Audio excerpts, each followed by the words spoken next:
नमस्कार साथियों, ईग्राम चैनल में आपका स्वागत है। आज हम लोग करंट अफेयर सीरीज का इकोनॉमिक्स का आज हम लोग का दूसरा क्लास है। हम लोग most important current affairs cover करेंगे जो 2023 से 24 का होगा। तो आज का हम लोग का पहला टॉपिक है मीम कॉइन। काफी न्यूज में था ये, अभी पॉपुलैरिटी पाया था मीम कॉइन आपका।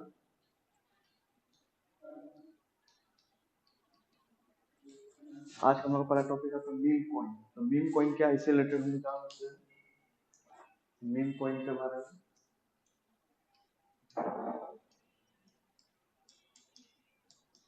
मीम कॉइन क्या है आपका, ये आपका एक टाइप का ये क्रिप्टो करेंसी है।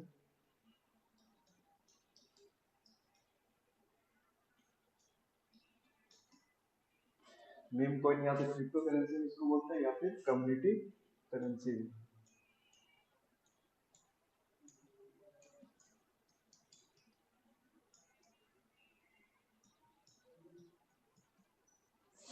काफी पॉपुलर पॉपुलर हुआ था ये मीम कॉइन आपका, जो काफी इसका आदान प्रदान होता हुआ था आपका।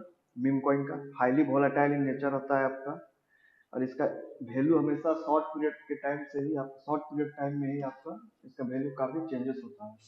तो आपका मीम कॉइन के बारे में मेनली आपको याद रखना है, मीम कॉइन क्या है आपका, तो क्रिप्टो करेंसी।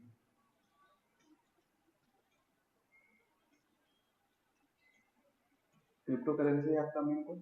क्रिप्टो करेंसी आपका किस टेक्नोलॉजी पे काम कर रहा था, ब्लॉकचेन टेक्नोलॉजी, इसको हम कल देख लिए थे। तो मीम कॉइन के बारे में तो हम लोग याद रखना है। काफी अभी सिग्निफिकेंट पॉपुलैरिटी मिला था इस मीम कॉइन को।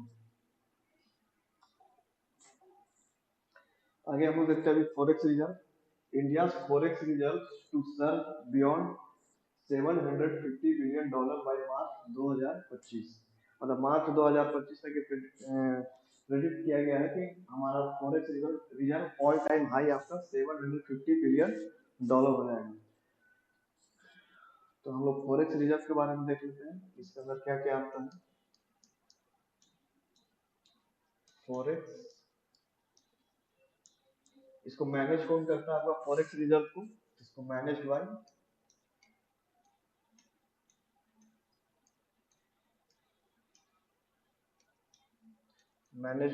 आरबीआई। कौन सा एक्ट के अंदर है, कौन सा एक्ट से, फेमा एक्ट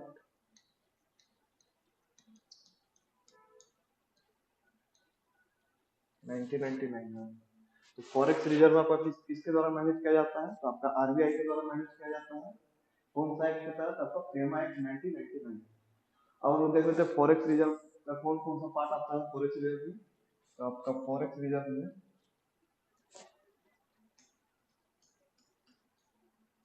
अगर फॉरेक्स रिजर्व में आपका बात किया जाए तो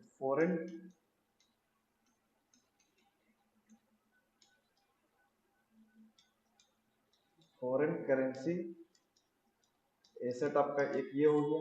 ये हमेशा एग्जाम में आता है, काफी इंपॉर्टेंट है। एफसीए, जिसको एफसीए भी बोलते हैं। दूसरा आपका गोल्ड। तीसरा आपका एचडीआर, उसको स्पेशल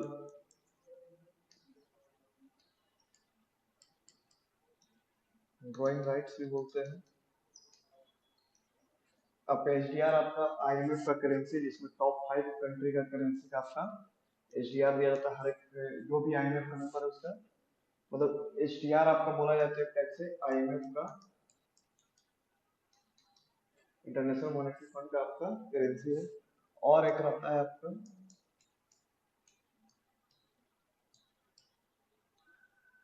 रिजर्व ब्रांच एक्ट, ये भी आपका आईएमएफ। आपका चार मेनली होता है फॉरेक्स रिजर्व में, आपका foreign currency asset, gold, HDR and reserve tranche.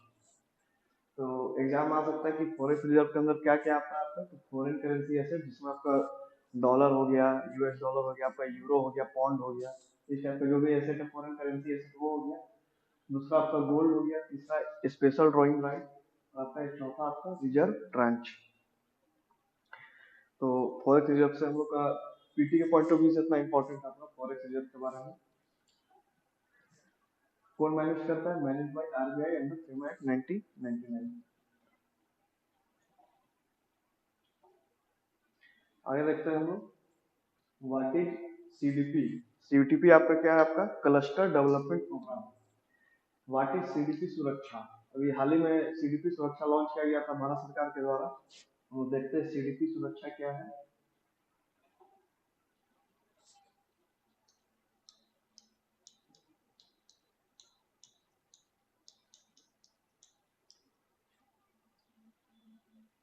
CDP आपका क्लस्टर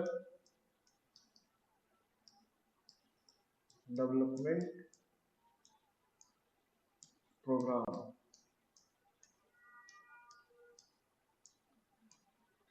इसके तहत आपको एक न्यू प्लेटफॉर्म है सीडीपी सुरक्षा, जिसके तहत भारत सरकार आपका जो भी सब्सिडी है, जो भी सब्सिडी आपका हॉर्टिकल्चर फार्मर को दिया जाएगा। टू डिस्पर्स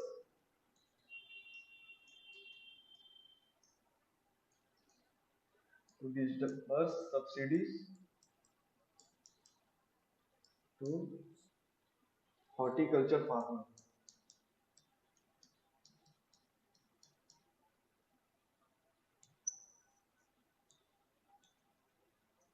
हॉर्टिकल्चर फार्मर मतलब जो भी फल वगैरह सब्जी वगैरह जो भी फार्म करते हैं उसको बोलते हैं हॉर्टिकल्चर। हॉर्टिकल्चर फार्मर को एक सब्सिडी देने का एक इनिशिएटिव है सीडीपी सुरक्षा, एक आपका प्लेटफॉर्म है क्लस्टर डेवलपमेंट प्रोग्राम के तहत। जितने भी हॉर्टिकल्चर फार्मर उनको कैसे सब्सिडी दिया जाएगा उसके बारे में ये बात करेगा सीडीपी सुरक्षा।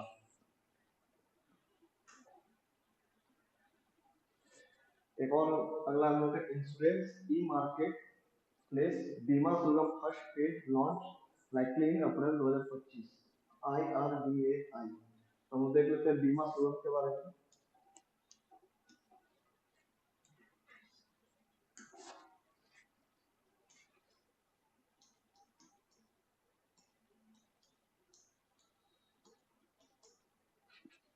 बीमा सुगम के बारे में हम देख सकते हैं।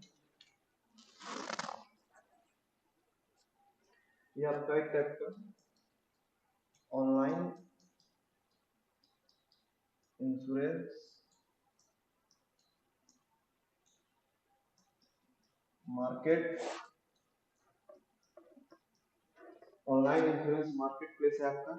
ये जितने भी इंश्योरेंस कंपनियां आपको जितने भी इंश्योरेंस देती है, लाइफ इंश्योरेंस हो गया, हेल्थ इंश्योरेंस हो गया, या फिर जितने टाइप के इंश्योरेंस उसको एक टाइप के इंटीग्रेट कर दिया जाएगा इसके तहत बीमा सुरक्षा बीमा सुगम में। और उसके बाद वहां से आपको जो भी फैसिलिटेट करना होगा, वहां के जो भी कस्टमर होंगे उसके लिए बीमा सुगम। लाइफ और non life insurance under one, मतलब अंडर एक टाइप का ये बीमा सुगम। जितने भी इंश्योरेंस अभी चल रहे हैं आपको उसको एक जगह इंटीग्रेट करके एक रूप में ला करके जितने भी इंश्योरेंस है उसको इंटीग्रेट करें, जितने भी लाइफ या फिर नॉन लाइफ इंश्योरेंस है उसको प्रोवाइड किया जाता है अंडर वन बीमा सुगम। किसके द्वारा कंट्रोल किया जाएगा, तो IRDAI आपका इंश्योरेंस रेगुलेटरी बॉडी है, आपका इंश्योरेंस रेगुलेटरी बॉडी है IRDAI, इसके द्वारा रेगुलेट किया जाएगा। IRDAI बीमा सुगम से रिलेटेड कितना इंपॉर्टेंट है। और जल्दी जल्दी खत्म करेंगे जो भी इंपॉर्टेंट करंट अफेयर्स है, ताकि एक क्लास और इकोनॉमिक्स का होगा जिसमें और 7 8 10 से 12 और होंगे इकोनॉमिक्स को कवर हो जाएंगे। अभी हाल ही में आपका पेटेंट अमेंडमेंट रूल आया हुआ था, जो काफी न्यूज में था आपका पेटेंट रूल्स 2024। किसके द्वारा लाई गया पेटेंट रूल्स 2024, ये इंपॉर्टेंट है आपका ministry of commerce and industry. इसका भी यूनियन मिनिस्टर कौन है आपका, तो पीयूष गोयल जी।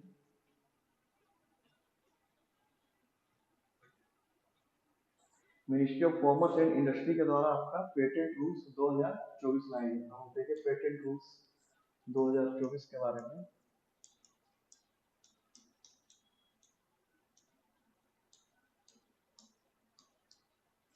इसके बारे में अगर हम देखिए पेटेंट रूल्स, इसमें आपका सबसे पहले तो ये इंडिया पेटेंट एक्ट 1970 के अंदर है। इसमें बात किया गया है आपका timeline for filing the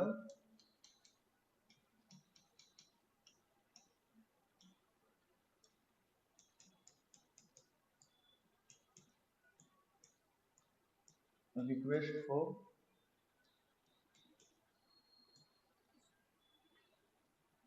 examination, इसको रिड्यूस किया गया है। आपका पहले 48 मंथ था टू 31 मंथ, मतलब कि जो भी आपका पेटेंट कराना होता है किसी चीज को, आगे हम देखेंगे पेटेंट बारे में। तो किसी चीज को अगर पेटेंट कराना तो पहले कोई किसी चीज कोई चीज बन चुका है उसका, अगर उस समय से लेकर के आपको पहले 48 महीने तक पेटेंट कराना रहता था, लेकिन अब इसको टाइम रिड्यूस कर दिया गया है 31 मंथ, मतलब 31 महीने के अंदर। अगर इसके बात करें इंडिया पेटेंट एक्ट के बारे में, तो ये आपका स्टेचुटरी राइट है। अगर एक बार ये पेटेंट हो जाता है तो फिर आपको कोई भी इसका दूसरा कोई यूज नहीं कर सकता है इसको बनाने में। आपका full disclose of his her invention so that no one else can profit from his invention without his या हर कंसेंट। अरे एक बार ये पेटेंट होने के बाद आपका 20 इयर्स के लिए 20 इयर्स के लिए पेटेंट हो जाता है आपका, किसी चीज को पेटेंट कराने के बाद। आगे हम लोग देखिए इसमें आपका पेटेंट के बारे में। तो जैसे इससे रिलेटेड अभी एक कॉपीराइट के लिए चलता है आपका एक्सप्रेशन ऑफ आइडिया, जो भी आइडिया है उसका अगर कॉपीराइट कराना है उसके लिए अगर इंडिया में कानून देखें तो आपका कॉपीराइट एक्ट 1957 चलता है आपका। पेटेंट के लिए देखा जाए, जो भी इन्वेंशन किया जाए या फिर न्यू प्रोसेसेस मशीन एटसेट्रा, उसके लिए इंडिया पेटेंट एक्ट 1970 है, तो आपका 20 इयर्स के लिए चलता है, ये भी यूज में था आपका। ट्रेडमार्क के लिए आपका sign to distinguish of businesses goods और सर्विसेज, इसके लिए आपका ट्रेडमार्क है। ट्रेडमार्क के लिए चलता है आपका 1999। जोग्राफिकल इंडिकेशन के लिए आपका चलता है 1999 का एक्ट आपका, ये आपका 10 ईयर के लिए मिलता है। लोग जीआई टैग के बारे में आगे लोग देखेंगे। और इसके बारे में और हम बात करें, इंडिया आपका नेशनल आईटीआर पॉलिसी अगर बात किया जाए, इंडिया पेटेंट रूल्स के बारे में अगर बात किया जाए, तो आपका कब आया था? ये 2016 में आया था। इसका मोटो क्या था? क्रिएटिव इंडिया, इनोवेटिव इंडिया, ये आपका मोटो था। इसके बारे में अगर आप हम बात करें, मतलब कन्वेंशन के बारे में अगर हम बात करें, एक आपका संगठन है आपका वर्ल्ड इंटेलेक्चुअल प्रॉपर्टी ऑर्गेनाइजेशन, विपो। विपो ही के द्वारा आपका जितना भी पेटेंट द्वारा आपको वर्ल्ड लेवल पर कंट्रोल किया जाता है। इसके तहत दो तीन कन्वेंशन उसको याद रख सकते हैं। पेरिस कन्वेंशन है आपका पेटेंट से रिलेटेड, और आपका बर्न कन्वेंशन है आपका कॉपीराइट से रिलेटेड। तो पेरिस आपका किससे रिलेटेड है? पेटेंट से। पी से पेरिस, पी से पेटेंट। अब बर्न किससे रिलेटेड है आपका? कॉपीराइट से। डब्ल्यूटीओ में आपका एक वर्ल्ड ट्रेड ऑर्गेनाइजेशन आपका ट्रिप्स एग्रीमेंट भी है। ट्रिप्स एग्रीमेंट जो आपका इंश्योर करता है आपका adequate standard of protection are use for incentive for technology transfer to develop country. आपका एक ट्रिप्स एग्रीमेंट है इसमें। एक आपका बुडापेस्ट ट्रीटी है, और एक आपका मार्केट वीआईपी ट्रीटी है। तो आपको सिर्फ ट्रीटी का नाम याद रखना, उतना डिटेल में आपको याद नहीं रखना।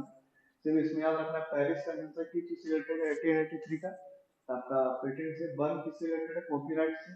ट्रिप्स एग्रीमेंट किसका है? डब्ल्यूटीओ का। ये भी किससे रिलेटेड है आपका? तो पेटेंट से रिलेटेड है। एक आपका मार्केट वीआईपी ट्रीटी 2016 पे आप रख सकते हैं, ये भी किससे रिलेटेड है आपका? तो आपका facilitate access to public work by visually impaired person and person with brain disabilities, मतलब ये भी कुल मिला के पेटेंट से ही रिलेटेड है। इससे रिलेटेड आप एक मिशन याद रख सकते हैं, awareness mission, national intellectual property awareness mission, आपका डिपेंड,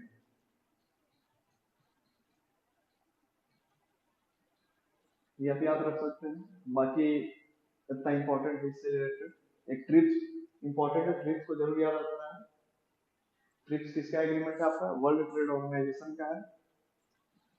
और विपो में देख लिए, डब्ल्यूटीओ में देख लिए। तो इससे रिलेटेड इतना इंपॉर्टेंट है, पीटी के एग्जाम पॉइंट। और आपका जो पेटेंट होता है, इंटेलेक्चुअल प्रॉपर्टी, इंटेलेक्चुअल प्रॉपर्टी आपका होता है ये आपका इंटेंजिबल एसेट का होता है, मतलब जिसको आप फिजिकली टच नहीं कर सकते उस टाइप के लिए होता है आपका इंटेंजिबल एसेट के लिए आईपी। तो इससे रिलेटेड इतना है, ये काफी यूज में था तो काफी बहुत ज्यादा चांसेस है कि एग्जाम में आए हैं क्वेश्चन पेटेंट रूल से रिलेटेड।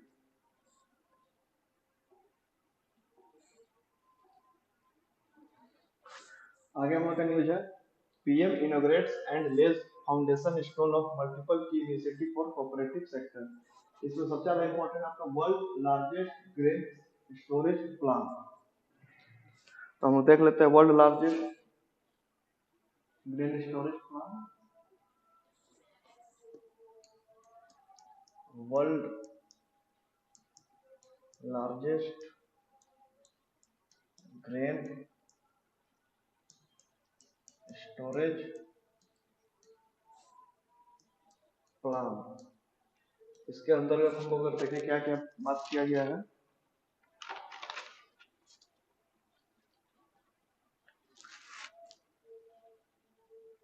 ये आपका 11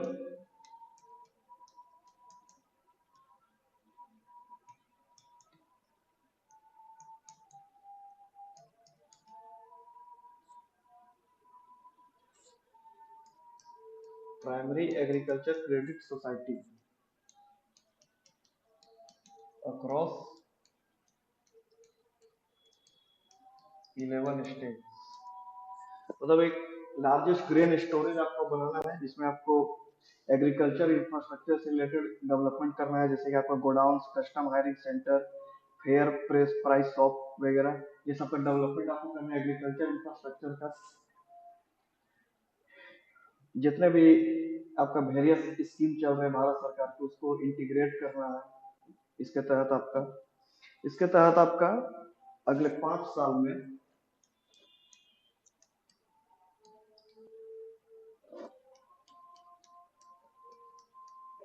नेक्स्ट 5 इयर्स में आपका 1.25 lakh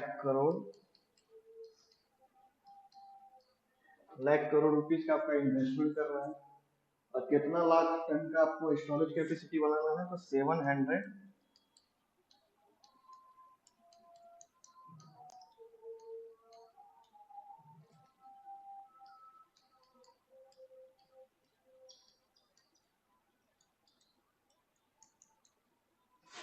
700 lakh ton storage capacity आपका बनाना है।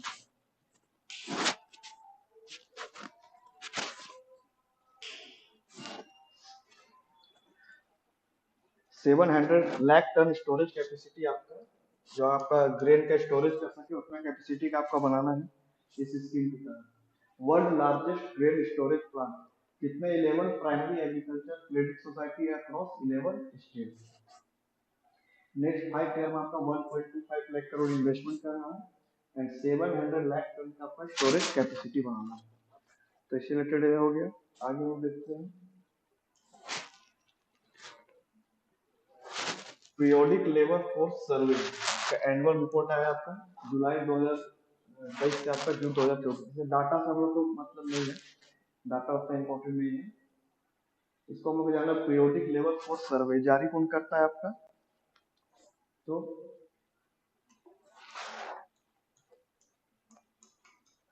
आपका जारी कौन करता है आपका एनएसओ जारी करता है आपका, जो मॉस्पी के अंदर है, स्टैटिस्टिक्स प्रोग्राम इम्प्लीमेंटेशन मिनिस्ट्री है उसके अंतर्गत आते हैं। तो पीरियोडिक लेबर फोर्स सर्वे ये आपका जारी होता है। इसके तहत आपका पीएलएफएस के तहत आपका क्या क्या बताया जाता है, आपका लेबर फोर्स पार्टिसिपेशन रेट, एक आपका अनएम्प्लॉयमेंट रेट,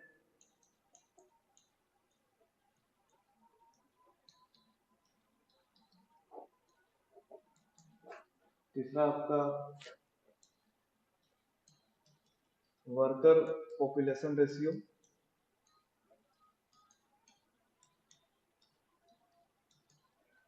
चौथा आपका एक्टिविटी ये चार चीज बताया जाता है आपका। Labour force participation rate, unemployment rate, worker population ratio, activity status. Activity status क्या बोला जाता है? तो एक्टिविटी स्टेटस आपका दो टाइप का होता है।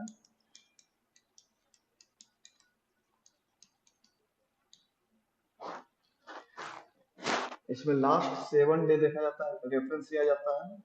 एक आपका लास्ट 7 डेज कि कौन अनएम्प्लॉयड एम्प्लॉयड है, इसके तहत इसको बोला जाता है करेंट वीकली स्टेटस।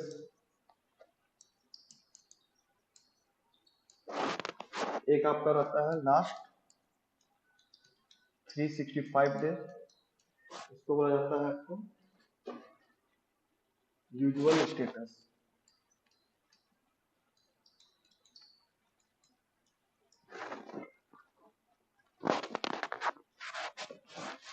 तो क्या क्या बताया जाता है पीरियोडिक लेवल फोर्स सर्वे में? कौन जारी करता है? सबसे ज्यादा इंपॉर्टेंट है, एग्जाम में यही आएगा ज्यादा चांसेस है। एनएसओ जारी करता है। क्या क्या बताता है आपका? Labour force participation rate, unemployment rate, worker population ratio और एक्टिविटी स्टेटस। एक्टिविटी स्टेटस के साथ आपका लास्ट 7 डेज में आपका जो भी अनएम्प्लॉयड या एम्प्लॉयड है उसका करंट वीकली स्टेटस और लास्ट 365 डेज का आपका यूजुअल स्टेटस। एक बार हम लोग इसको देख लेते हैं थोड़ा सा डिटेल में। ये भी आता है कभी एग्जाम में। इसको बोला जाता है, अगर बात किया जाए इसके लिए तो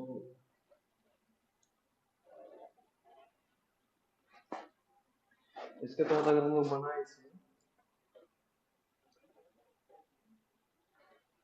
मान लिया जाए आपका ये वर्किंग एज पॉपुलेशन है आपका, ये टोटल 15 से 59 ईयर्स हो, 15 से 59 ईयर्स ऑफ एज आपका वर्किंग पॉपुलेशन है, वर्किंग एज पॉपुलेशन आपका। तो मान लिया जाए ये आपका टोटल पॉपुलेशन है, मान लिया जाए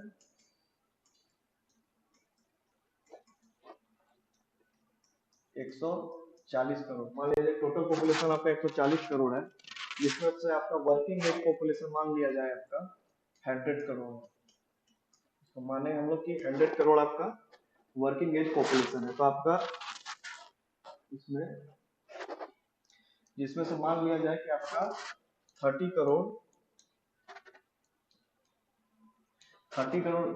जैसा पॉपुलेशन है आपका, जो आगे स्टडी के लिए या फिर किसी कारण वो काम अभी नहीं करना चाह रहा है, मतलब not willing to get job. और वर्किंग एज पॉपुलेशन आपका टोटल है आपका 100 करोड़, जिसमें 30 करोड़ आपका काम नहीं करना चाह रहा। तो वर्किंग एज पॉपुलेशन आपका कितना हो गया इसमें? 100 करोड़, 100 करोड़ हो गया। अगर इसमें बात किया जाए आपका तो लेबर फोर्स कितना हो जाएगा इसमें? लेबर फोर्स उसको बोलते हैं जो काम खोज रहा है या फिर काम वो कर रहा है, seeking to job. Labour force आपका हो जाएगा,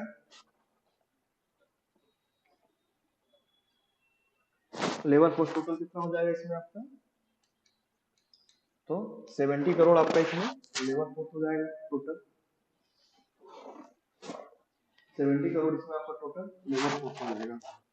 अगर हम इस पर बात करें आपका,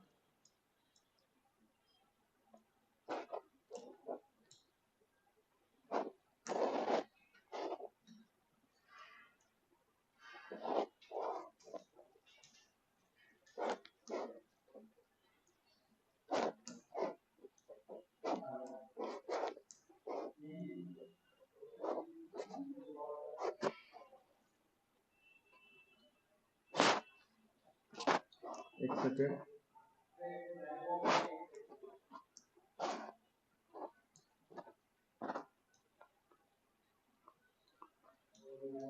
ये आपका हो गया लेबर फोर्स जो आपका 70 करोड़ लोग मान लो। इसमें से आपका दो पार्ट हो जाएगा लेबर फोर्स के, या तो वो अनएम्प्लॉयड रहेगा या तो एम्प्लॉयड रहेगा। तो आपका जो वर्क फोर्स रहेगा वो आपका एम्प्लॉयड रहेगा, जो काम खोज रहा था उसको काम मिल गया है, वर्क फोर्स आपका एम्प्लॉयड। और ऐसा व्यक्ति जो रहेगा विलिंग बट नॉट गेटिंग,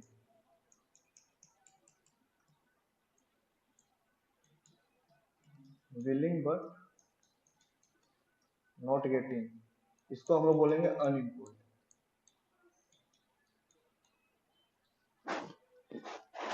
इसको हम लोग बोलेंगे अनएम्प्लॉयड। तो वर्किंग एज पॉपुलेशन आपका टोटल 100 करोड़ हो गया, लेबर फोर्स में 70 करोड़, 70 करोड़ में आपका वर्क फोर्स भी रहेगा है, अनएम्प्लॉयड भी रहेगा, एम्प्लॉयड भी रहेगा, अनएम्प्लॉयड भी रहेगा। अगर हम लोग निकालना चाहे अनएम्प्लॉयड, अनएम्प्लॉयड ये एग्जाम में आता है, इसको मैं पढ़ा रहा हूँ। अनएम्प्लॉयड की अगर हम लोग बात करें तो labour force minus work force, unemployed कितना हो जाएगा? अगर लेबर फोर्स टोटल 70 करोड़ है, 70 करोड़ में मान लिया जाए कि आपका ये 50 करोड़ आपका एम्प्लॉयड है एंड 20 करोड़ आपका अनएम्प्लॉयड हो जाएगा। तो 70 माइनस 50 करेंगे 20 करोड़ आपका अनएम्प्लॉयड हो जाएगा। तो ये आपका इसमें मैकेनिज्म है। अगर हम लोग को अनएम्प्लॉयमेंट रेट निकालना है तो कैसे निकल जाएगा? अगर हम लोग को इसे वो देखें, अगर हम लोग को अनएम्प्लॉयमेंट रेट निकालना है तो अनएम्प्लॉयड और नीचे में क्या आ जाएगा आपका labour force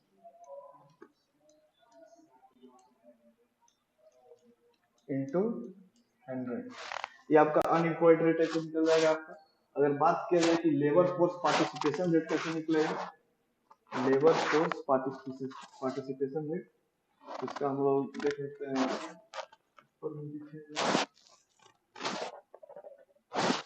labour force participation rate, इसका अगर हमको निकालना है तो टोटल लेबर फोर्स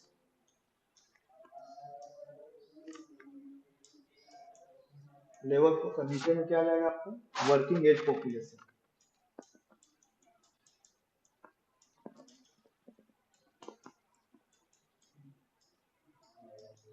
इनटू 100। ये हमेशा कंफ्यूज हो जाते हैं कि आपका एग्जाम में लेबर फोर्स पार्टिसिपेशन रेट किसको बोलते हैं, अनएम्प्लॉयड रेट किसको बोलते हैं। तो आपका टोटल लेबर फोर्स आपका 70 करोड़ हो गया और वर्किंग एज पॉपुलेशन आपका 100 करोड़, 70 करोड़ बाई 100 करोड़ इंटू 100 करेंगे हम लोग, जितना भी आ जाएगा आपका एल एस या रेट आ जाएगा आपका। इसी टाइप से अनएम्प्लॉयमेंट रेट किया जाएगा, अनएम्प्लॉयड टोटल कितना है, लेबर फोर्स में कितना अनएम्प्लॉयड है इंटू 100, इस तरह से ये होगा। तो इसे देख लीजिएगा एक बार। तो पीरियोडिक लेबर फोर्स प्रॉब्लम आपका एक labour force participation rate, unemployment rate, worker population rate, activity status, ये क्या हो गया। आगे हम लोग देखते हैं, आरबीआई ने हाल ही में इंडोनेशिया के साथ एक मेमोरेंडम साइन किया हुआ था, उसके तहत एग्रीमेंट किया हुआ है कि अब ये जो है लोकल करेंसी में India second such local currency trade agreement after 1 week. पहले ही यूएई के साथ साइन किया हुआ था कि लोकल करेंसी में ट्रेड किया जाएगा। लोकल करेंसी ट्रेड मतलब जो भी वहाँ का लोकल करेंसी इंडिया या फिर यूएई का है, ये आपका डी डॉलराइजेशन की ओर, जो यूएस डॉलर है डी डॉलराइजेशन की ओर बढ़ाया हुआ कदम है। आजकल देखते हैं कि यूएस के जितने भी प्रेसिडेंट वगैरह रहते हैं आपका वेटनाइज करते हैं डॉलर को, एक टैक्स वेटनाइजेशन होता है डॉलर का।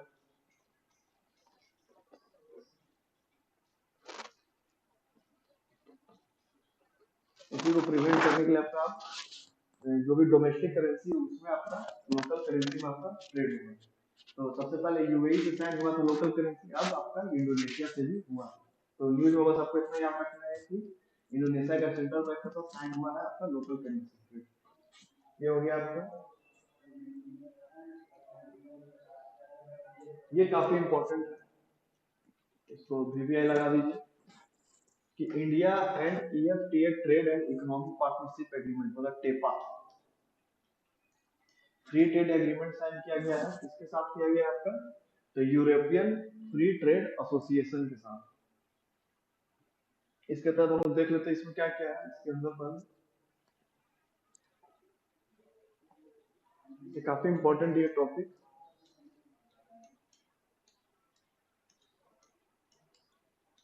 ट्रेड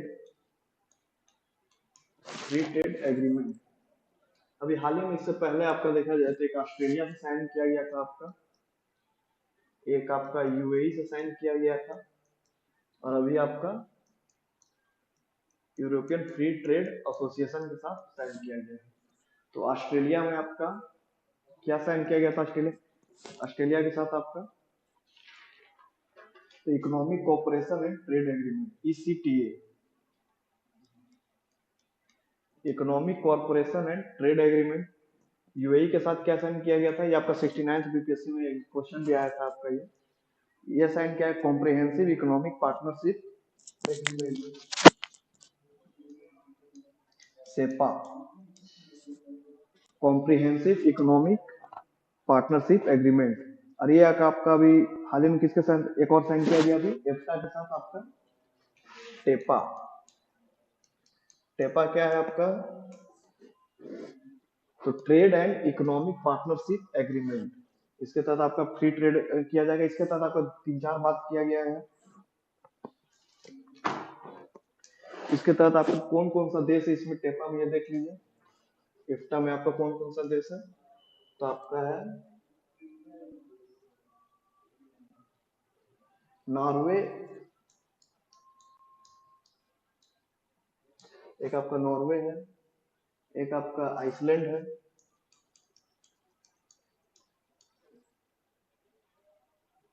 एक आपका स्विट्जरलैंड है,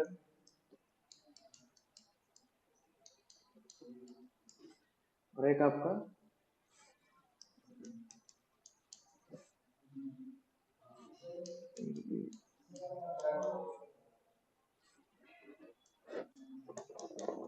लिechtenstein है।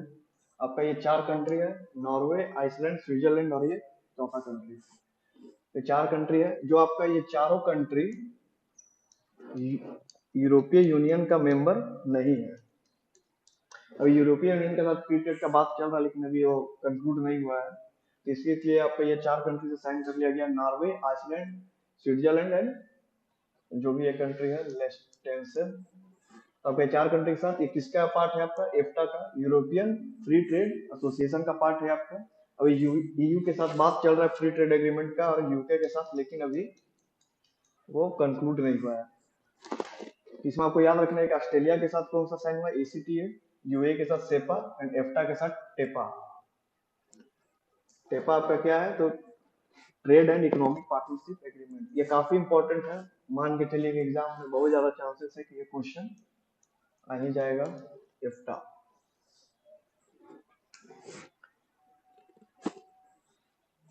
इसमें देखिए स्विट्जरलैंड, आइसलैंड, नॉर्वे, लिechtenstein, ये आपका 4 कंट्री है एक फ्री ट्रेड एसोसिएशन में आपका इंडिया एफ्टा। ये हो गया। आगे हम लोग देखते हैं RBI RBI updates framework for its fintech sandbox extend certain process timelines. तो हम देख लेते हैं सैंडबॉक्स के बारे में क्या होता है। रेगुलेटरी सैंडबॉक्स, अब ये हाल ही में आरबीआई ने कॉम्प्रिहेंसिव फ्रेमवर्क निकाला था रेगुलेटरी सैंडबॉक्स के बारे में। अगर हम लोग बात करें रेगुलेटरी सैंडबॉक्स, रेगुलेटरी सैंडबॉक्स, तो आपका रेगुलेटरी मतलब हो गया कि रेगुलेट करना, लॉ वगैरह बनाना, फ्रेम लॉज। सैंडबॉक्स आपका क्या होगी, तो सैंडबॉक्स आपका किसी चीज में, जैसे कि कोई छोटा सा बॉक्स है, जैसे खेलते थे बच्चा में हम लोग, क्रिएटेड, किसी चीज को क्रिएटेड करना, डिस्ट्रॉय करना,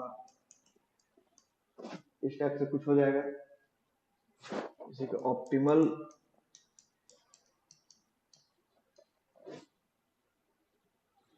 ऑप्टिमल इन्वायरमेंट फॉर ग्रोथ। तो इसमें क्या है कि मान लिया जाए कोई फिनटेक कंपनी है, कोई फिनटेक स्टार्टअप कंपनी है, तो किसी टाइप का टेक्नोलॉजी लाया, तो उसको रियल मार्केट में उतारने से पहले उसको एक प्रोटोटाइप के हिसाब से एक छोटा सा एक बाउंड्री वॉल के जैसा, मान लिया जाए कोई फिनटेक कंपनी,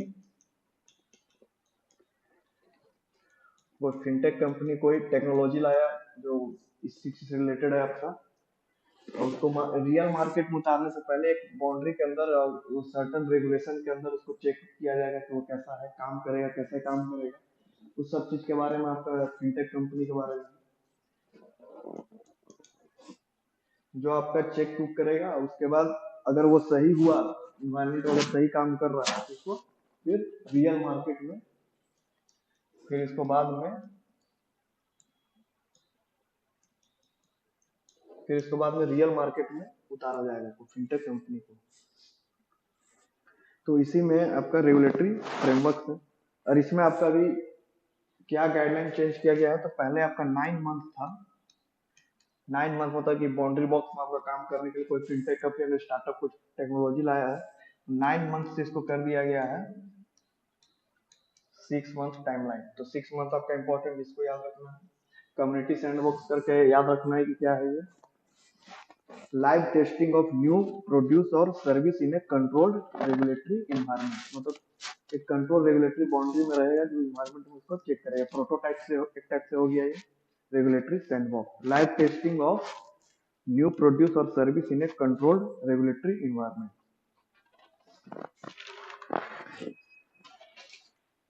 आगे हम लोग देखते हैं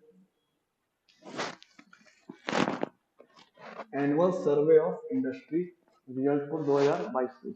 तो सबसे ज्यादा इंपॉर्टेंट इसमें ये है कि आपका निकालता कौन है एनुअल सर्वे ऑफ इंडस्ट्री। तो आपका ये भी एनओसो, जो कि मॉस्को के अंदर ministry of statistics programme implementation, इसके अंदर है। इसके तहत आपका एक डाटा याद रख सकते हैं, gross value added grow by 7.3% in current price in the year 2022-23 over previous year. ये डाटा को याद किया जा सकता है 7.3% ग्रॉस वैल्यू एडेड। तो इम्पोर्टेंट है आपका डाटा 7.3% ग्रॉस वैल्यू एडेड में। अगर बात किया जाए ग्रॉस वैल्यू एडेड में और जीडीपी में क्या रिलेशन है, हम शॉर्ट में देखना चाहें तो जीडीपी इज इक्वल टू भी GVA plus tax earned by, काफी बड़ा कॉन्सेप्ट है जीवीए का, लेकिन अगर वो पीटी के लिए पढ़ रहे तो शॉर्ट में वो देख ले रहे हैं। Tax earned by the government minus subsidy given by the,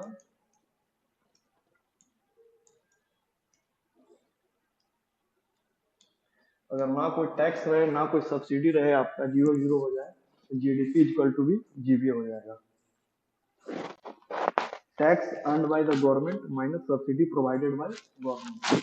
आपका जीडीपी और जीबीए का रिलेशन काफी इंपॉर्टेंट रिलेशन है, हमेशा एग्जाम आता है। इस रिलेशन को याद रखना है, जीडीपी है जीबीए का ग्रॉस वैल्यू एडेड।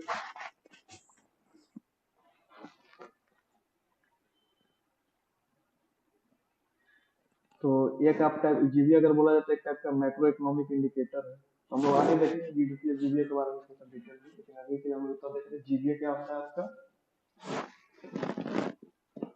तो आपका tax earned by government minus subsidy given by the government plus GDP equal to भी जीडीपी ग्रॉस डोमेस्टिक प्रोडक्ट। आगे हम उधर देखते हैं India reclaims fourth biggest global equity market tax from the Hong Kong. मतलब India जो है आपका फोर्थ लार्जेस्ट स्टॉक मार्केट में आपका गेन करने वाला बन गया आपका India fourth largest stock market में। India surpassed Hong Kong's market value for the first time in January since their market value has researched with each their other a few times। तो India जो है आपका fourth largest, ये direct question है, typical question जो one liner में आते हैं। फोर्थ लार्जेस्ट स्टॉक मार्केट बन गया आपका, किसको सरपास किया है आपका, तो हांगकांग को। तो इसके हम लोग देख लेते हैं, पहला कौन है आपका, तो यूएस, उसके बाद आपका चाइना, उसके बाद आपका जापान, और अभी इंडिया सरपास किया। इंडिया किसको सरपास किया था आपका, तो हांगकांग।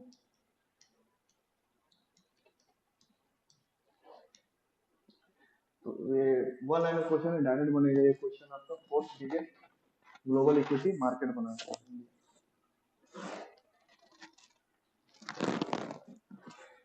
अभी हाल ही में एक योजना स्टार्ट किया गया था, आपको लॉन्च किया गया था। Union minister Shri Rajiv Ranjan Singh to launch Pradhanmantri Matsya Kisan Samriddhi Sah Yojana and release standard operating procedure on production and processing cluster in fishery sector.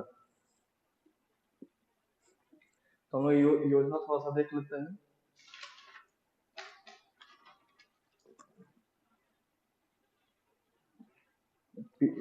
PM मत्स्य किसान समृद्धि सह योजना,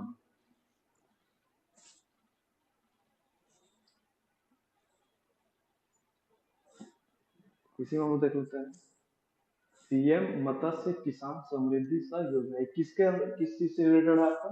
तो सबसे पहले तो याद रखें किस किस से रिलेटेड है, फिशरी सेक्टर। ये किसका सब पार्ट है आपका? पीएम मत्स्य किसान संपदा योजना, मत्स्य वाला। पीएम मत्स्य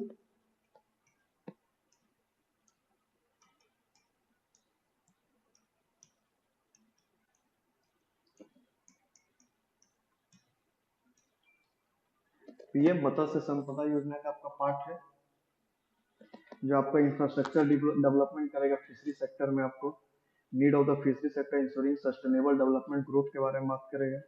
इसके तहत आपका पीएम मत्स्य संपदा योजना के तहत आपका 6,000 करोड़ आपका 2023-24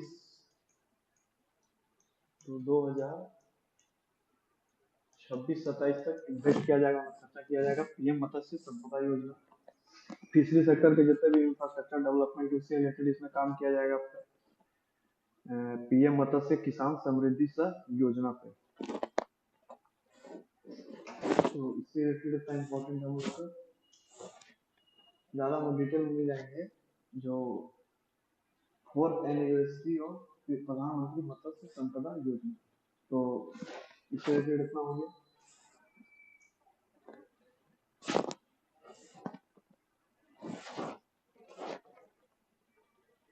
एक आपका स्टील सेक्टर का अपनी न्यूज में था, आपका स्टील के बारे में हम देख लेते हैं। इंडिया का स्टील सेक्टर अभी हाल ही में सेकेंड लार्जेस्ट प्रोड्यूसर बना है आपका इंडिया का स्टील सेक्टर।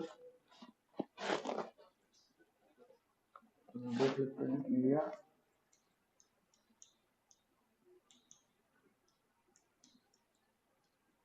ये भी काफी इंपॉर्टेंट है आपको। इंडिया का steel sector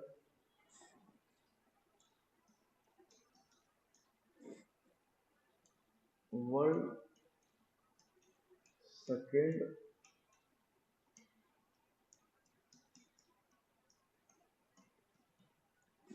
second largest producer बना है आपका। फर्स्ट कौन है आपका? तो चाइना। चाइना के बाद आपका इंडिया। तो इतना आपको याद रखना है, इंडिया के स्टील सेक्टर में आपको कौन सा पोजीशन पाएगा? इंडिया का सेकेंड लार्जेस्ट स्टील प्रोड्यूसर है आपका। अगर बात किया जाए इंडिया में कौन सा स्टेट सबसे ज्यादा स्टील का करता है आपका, तो सबसे आगे उड़ीसा है आपका, उसके बाद झारखंड और उसके बाद छत्तीसगढ़। तो इससे रिलेटेड है। इसमें आपका स्टील में आपका एक दो देखा जाता है, क्रूड स्टील, दोनों में ही सेकेंड है, क्रूड स्टील और एक आपका फिनिश स्टील। क्रूड स्टील और आपका एक फिनिश स्टील, ये भी काफी इंपॉर्टेंट है, इसको भी आई लगा देंगे। कभी हाल ही में आपका raising and accelerating MSME performance rank programme के तहत आपका 3 सब स्कीम को स्टार्ट किया गया है, वो हम देख लेते हैं। दिसंबर 2023 में स्टार्ट किया गया था आपका एमएसएमई मिनिस्ट्री के अंदर है आपका ये। कौन कौन सा आपका स्कीम है? तो स्कीम में अगर हम लोग बात करें तो micro small enterprises green investment and financing for transformation scheme MSE gift. MSE gift scheme है। तो आपका पहला अगर देखा जाए तो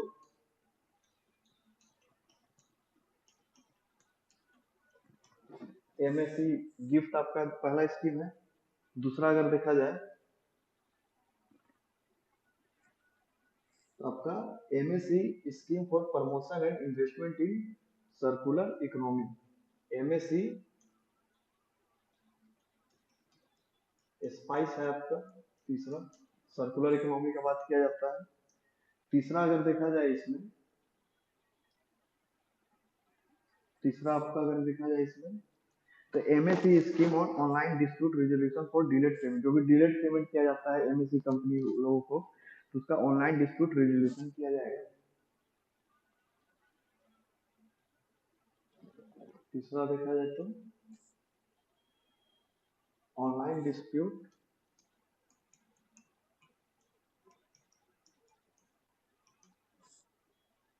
डिस्प्यूट रेजोल्यूशन फॉर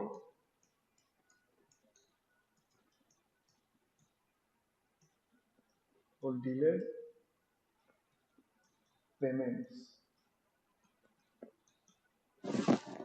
तो MSC gift scheme, MSC spice scheme and online dispute resolution for delayed payment. इसके तहत आपका एमएससी गिफ्ट में आपका green investment and financing for transformation scheme, मतलब आपका ग्रीन इकोनॉमी का बात किया गया है आपका कि कैसे ग्रीन इन्वेस्टमेंट किया जाएगा। दूसरा में आपका promotion and investment in circular economy. Circular economy क्या होता है आपका, तो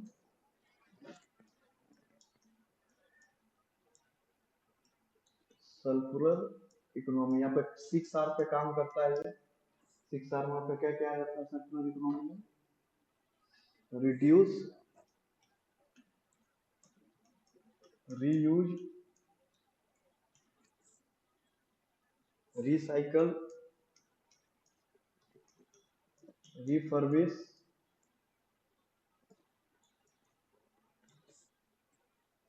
रिकवर,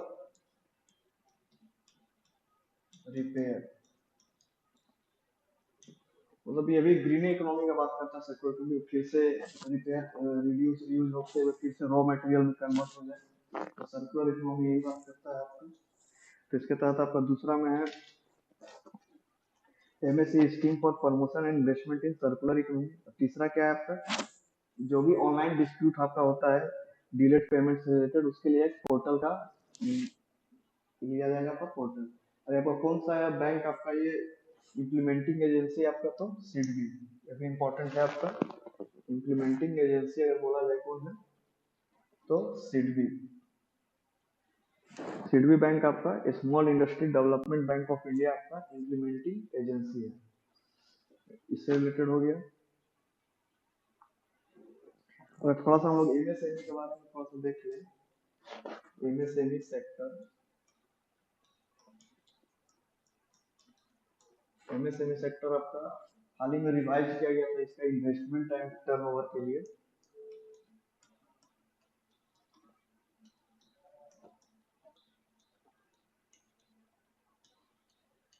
इन्वेस्टमेंट एंड टर्नओवर, इसमें आपका पहला है आपका माइक्रो, दूसरा है आपका स्मॉल, तीसरा है आपका मीडियम। तो आपका इन्वेस्टमेंट कितना किया जाएगा तब उसको माइक्रो इंडस्ट्री बोला जाएगा, तो अप टू 1 करोड़। और टर्न ओवर उसका एक साल में कितना होना चाहिए, अप टू 5 करोड़। और स्मॉल के लिए up to 1 to 10 crore and 50 to 50 crore, 5 to 50 crore. और इसका मीडियम का आपका 10 crore to 50 crore and turn over इसका 50 करोड़ टू 250 करोड़। तो रेशियो सेम ही है।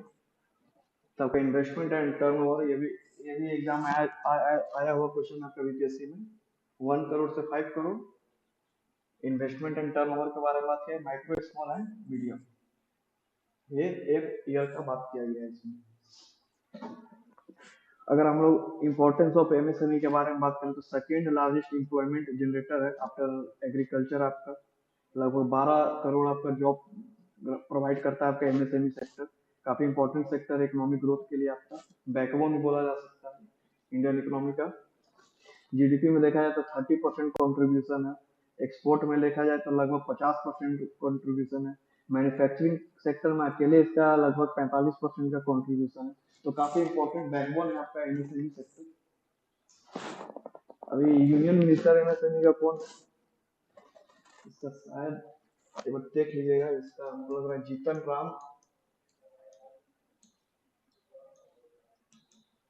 जीतन राम मांझी है शायद, जो कि गया से एमपी है। वो मिनिस्ट्री ऑफ एमएसएमई में है अभी वो। तो इससे रिलेटेड इतना हो गया हमारा एमएसएमई का। इसमें 3 स्कीम आपको याद रखना है, एमएसई गिफ्ट, एक स्पाइस और एक आपका online dispute resolution for delayed payment. Implementing agency कौन है इसका? Implementing agency SIDBI. आगे देखते हैं, RBI allowed card on file tokenization. ये काफी न्यूज में रहा है आपका कार्ड ऑन फाइल टोकनाइजेशन। तो देख लेते हैं,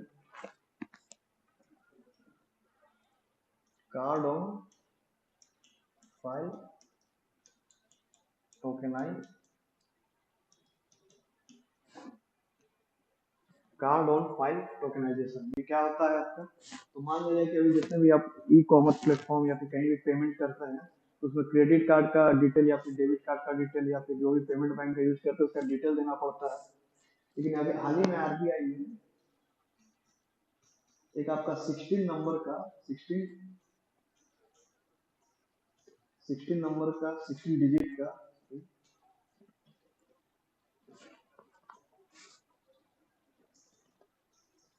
16 डिजिट का आपका एक टोकन नंबर दिया जाएगा। एक टाइप से देखा जाए तो ये एक्स्ट्रा लेयर है सिक्योरिटी में, एक्स्ट्रा लेयर आपका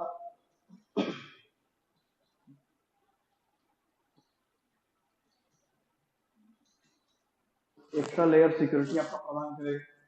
16 डिजिट का आपका टोकन नंबर होगा, जिसमें से आपका बोला जाए तो इसमें क्या क्या रहेगा इसमें? तो इसमें कॉम्बिनेशन ऑफ कार्ड नंबर रहेगा, जो भी कार्ड में 16 डिजिट का जो कार्ड नंबर होता है उसमें से कुछ हो सकता है कि 4 या 5 6 डिजिट का कार्ड नंबर इसमें मेंशन रहेगा, टोकन रिक्वेस्टर रहेगा और मर्चेंट। इससे रिलेटेड आपका 16 डिजिट का आपका टोकन नंबर रहेगा। इसी से आपका पेमेंट वगैरह सब कुछ हो जाएगा। आपका जो भी ई कॉमर्स प्लेटफॉर्म में जो भी आप पेमेंट करते हैं, तो अभी ये स्टार्ट हो ही रहा है धीरे धीरे अभी आपका। अभी आने वाले 1 से 2 साल में आपका ये काफी दिखेगा आपका ये टोकनाइजेशन। आगे देखते हैं, अब आज का हम लोग का अंतिम न्यूज है, versus defer T+0 settlement pilot for institution clients. तो T+0 सेटलमेंट को ऊपर से देख लेते हैं। एक आपका होता है T+1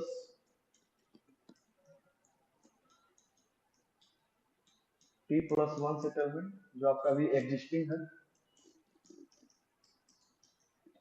एक अभी बात चल रहा है आपका T+0 सेटलमेंट।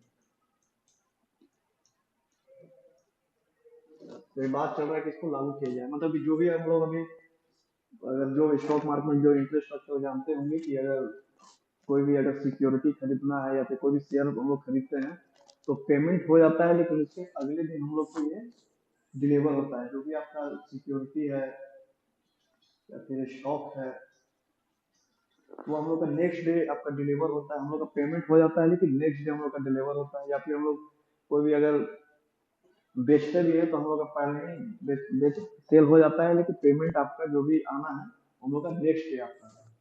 इसी के बाद क्या क्या है कि T+1 सेटलमेंट को आपको T+0 सेटलमेंट, मतलब सेम डे बेचना है सेम डे पैसा आएगा, या फिर सेम डे हम लोग कुछ खरीदेंगे तो सेम डे हम लोग को डिलीवर हो जाएगा आपका सिक्योरिटी या फिर stock.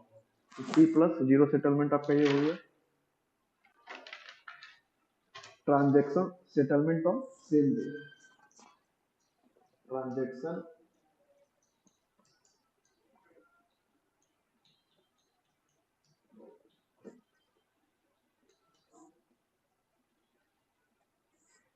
Transaction settlement on transaction settlement on same day,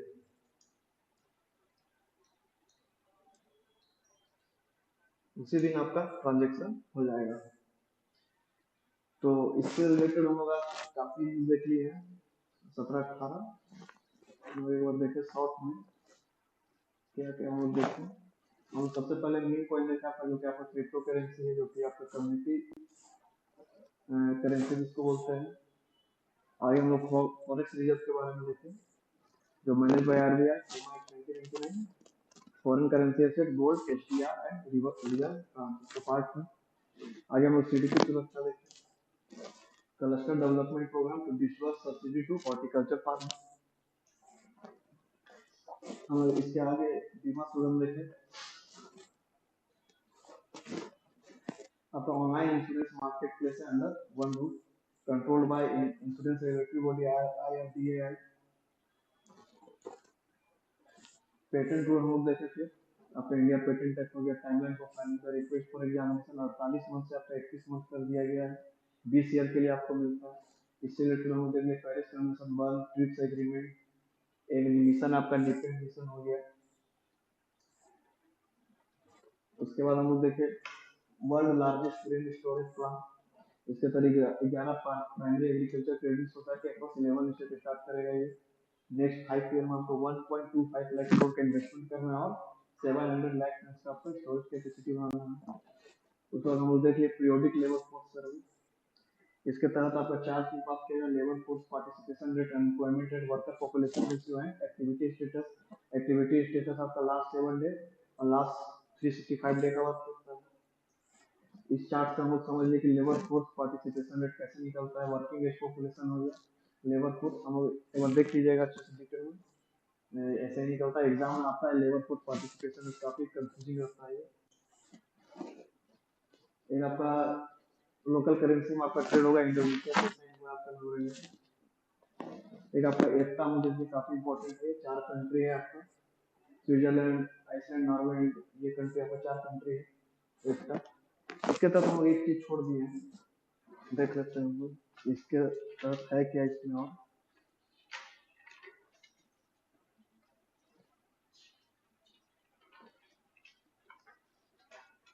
एकता की तहत बात क्या क्या किया गया था इसमें कि 100 बिलियन डॉलर का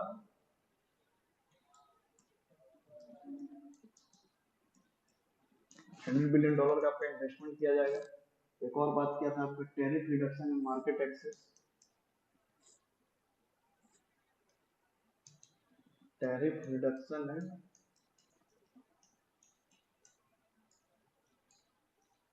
मार्केट एक्सेस, ये बात किया गया था। और एक बात किया गया था आपका human rights and sustainable development. ये ह्यूमन राइट्स काफी कंफ्यूजिंग है, एग्जाम में आ सकता है, एंड सस्टेनेबल डेवलपमेंट।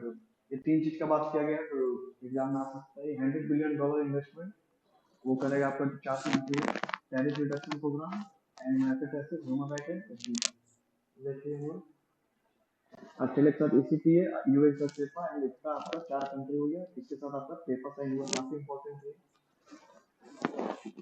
आपका फिनटेक के लिए। सैंडबॉक्स के लिए आपका फ्रेमवर्क आपको किया गया है, इसमें आपको 9 मंथ से आपका 6 मंथ किया गया है। और आपका क्या है तो एक बाउंड्री वॉल के अंदर आपको एक प्रोटोटाइप के हिसाब से चेक किया जाएगा कि वो टेक्नोलॉजी कैसा काम कर रहा है, उसके बाद रियल मार्केट में इसको उतारा जाएगा। एनुअल सर्वे ऑफ इंडस्ट्री सबसे इम्पोर्टेंट है कि किससे द्वारा निकाला जाता है, मोस्टली के द्वारा, और ये डाटा याद रख सकते 7.3%।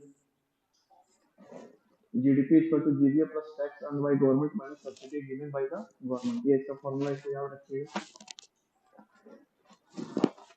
आपका फोर्थ बिगेस्ट आपका स्टॉक मार्केट बन गया इंडिया, यूएस, चाइना, जापान को इसको सरपास किया गया है हांगकांग को। इसके तहत आपका एक पीएम मत्स्य संपदा योजना के तहत एक स्कीम स्टार्ट किया गया, प्रधानमंत्री मत्स्य किसान समृद्धि योजना, ये आपका एक हो गया। अब स्टील सेक्टर में इंडिया आपका सेकेंड लार्जेस्ट आपका प्रोड्यूसर हो गया चाइना के बाद, क्रूड स्टील और फिनिश स्टील में। ओडिशा, झारखंड, छत्तीसगढ़ आपका ये टॉप स्टील प्रोड्यूसर स्टेट है इंडिया में। ये आपका 3 स्कीम है, MSME gift, MSC speech and online dispute resolution for direct payment implementing agency आपका सिडबी हो गया। इन्वेस्टमेंट टर्नओवर देखा जाए तो up to 1 crore, up to 1 to 10 crore आपका, 10 करोड़ से 50 crore micro small and medium का। टर्न ओवर इसका देखा जाए तो 5 करोड़ 50 करोड़ है 2.5 सेकंड, तो यहाँ कर सकते हैं इसको इंटू 10 इंटू 5 इधर भी है, उसके बाद इंटू 10 उसके बाद इंटू 5, इसे आप रख सकते हैं इसको। सर्कुलर इकोनॉमी वो देख लें जो एमएससी स्पाइस स्कीम है, reduce reuse recycle refurbish recover repair. Card file tokenization हम लोग देखिए एक्स्ट्रा लेयर सिक्योरिटी एक टाइप का जो डेबिट कार्ड क्रेडिट कार्ड को रिप्लेस कर देगा टोकनाइजेशन नंबर से 16 डिलीट करेगा। एक आपका T+0 सेटलमेंट, T+1 सेटलमेंट आपका भी एग्जिस्टिंग है, लेकिन बात किया जा रहा है कि आपका T+0 सेटलमेंट किया जाएगा, जिसके तहत आपका ट्रांजेक्शन जो है आपका सेम सेटलमेंट आपका सेम डे में कर दिया जाएगा, transaction of settlement on same day. तो आज से रिलेटेड हम लोग का इतना ये टॉपिक हो गया इकोनॉमिक्स का। एक क्लास और इकोनॉमिक्स का टर्म करते हैं जो भी इंपॉर्टेंट और होंगे 12-15 जो भी न्यूज़ होंगे उसको हम कवर कर लेंगे, तो हमारे इकोनॉमिक्स का सेक्शन खत्म हो जाएगा। एक हम लोग का पॉलिटी एंड गवर्नेंस का बचा हुआ है, उसको हम लोग कुछ दिनों में 1 से 2 दिनों में हम लोग उसको कर लेंगे कवर। तो पॉलिटी एंड इकोनॉमिक्स खत्म हो जाएगा, उसके बाद हम लोग आईआर की तरफ जाएंगे। और जो मिसलेनियस टॉपिक है जो वन लाइनर करंट अफेयर्स है जो काफी आता भी है बीपीएससी में, अवार्ड हो गया, इंडेक्सेस हो गया, इस हिसाब से जो भी है उसको लास्ट में कवर कर लेंगे। और बजट इकोनॉमिक सर्वे को भी हम लोग लास्ट में ही एग्जाम से 2 दिन पहले हम लोग देख के चल जाएंगे एग्जाम। तो आज ये इतना रहने देते हैं, बाकी हम लोग नेक्स्ट क्लास में मिलते हैं, तब तक के लिए गुड नाइट।